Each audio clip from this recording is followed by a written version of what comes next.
Hi, it's Burke again, and welcome to today's video.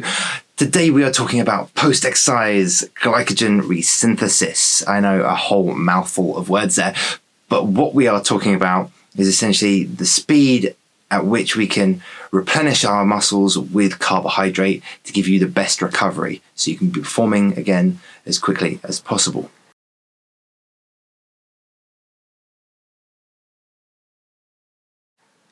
Who does this really apply to? This really applies to those people who are doing 2-a-day sessions, especially if they're both high intensity, or if you're doing multi-day events. So we are looking more at the performance orientated here. This is not something you really need to be doing if you're doing one session a day or if you're just doing a 1-day event.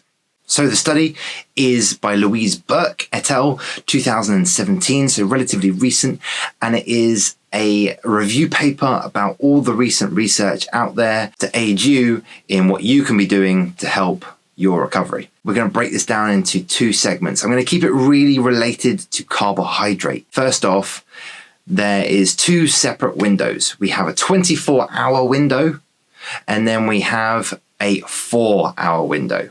Okay, the 4-hour window is immediately after exercise.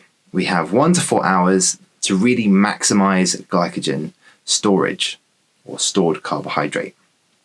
And what we want, I'm going to give you some numbers now, are these amounts essentially. So for rapid restoration, we want 1 to 1.2 grams per kilogram of carbohydrate per hour for 4 hours.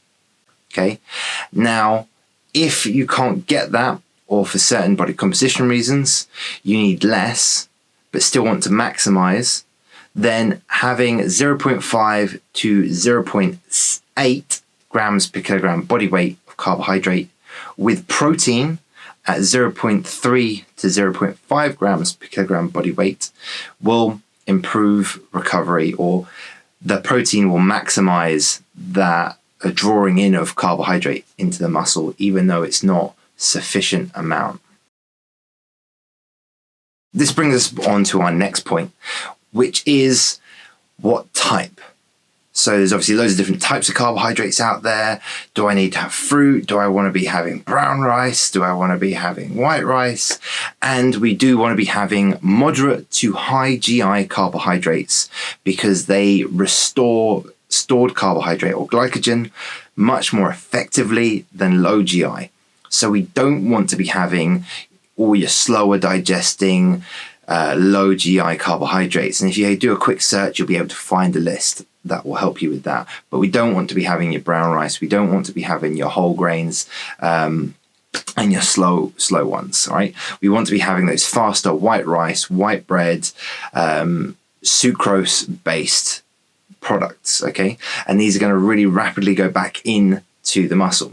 There's about a 30% difference over a 24-hour period if we do have high, moderate to high over low.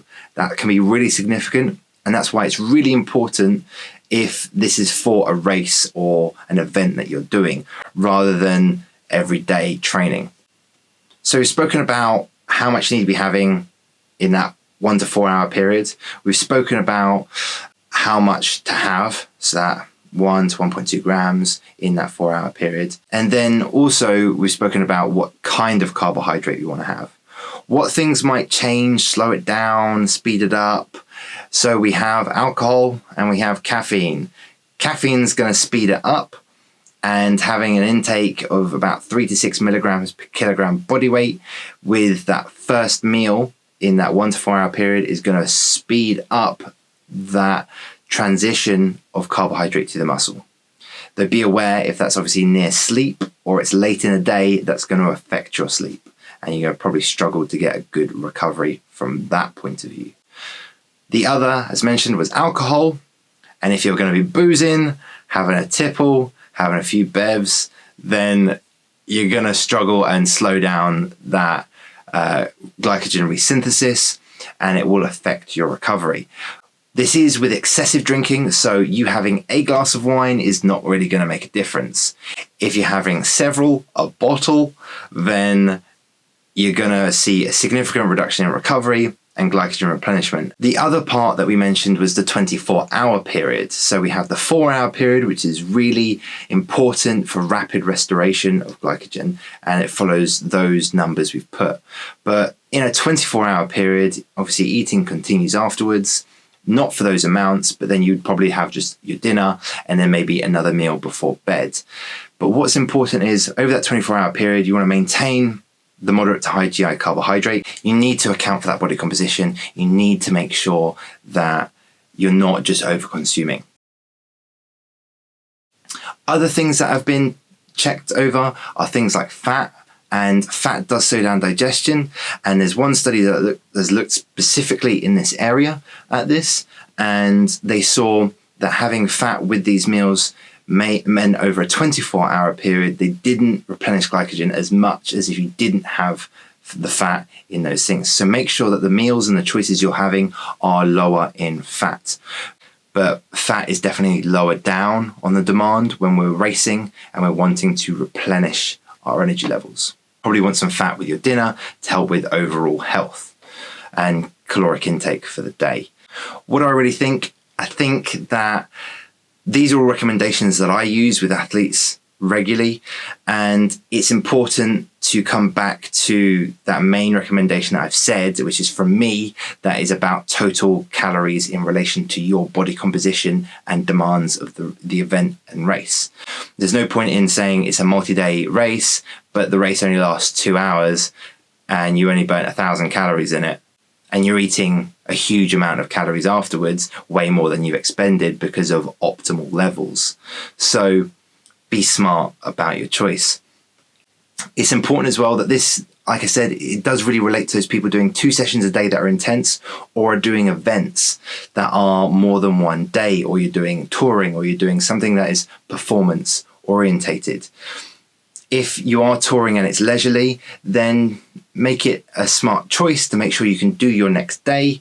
But once again, it doesn't need to be above and beyond. What I also do with my athletes, I get them to practice this. We work out how much they should be having after an event and look at what duration and intensity a race might be for them. Then work out what they should be having, what they can have at that race. If it's abroad or if it's at home, they can then eat, and that's all dialed in so they know exactly what they're doing. I hope you really enjoyed today's video, and if you enjoyed it or want to see more or different things, drop a comment down below or give me a like. I look forward to hearing from you soon.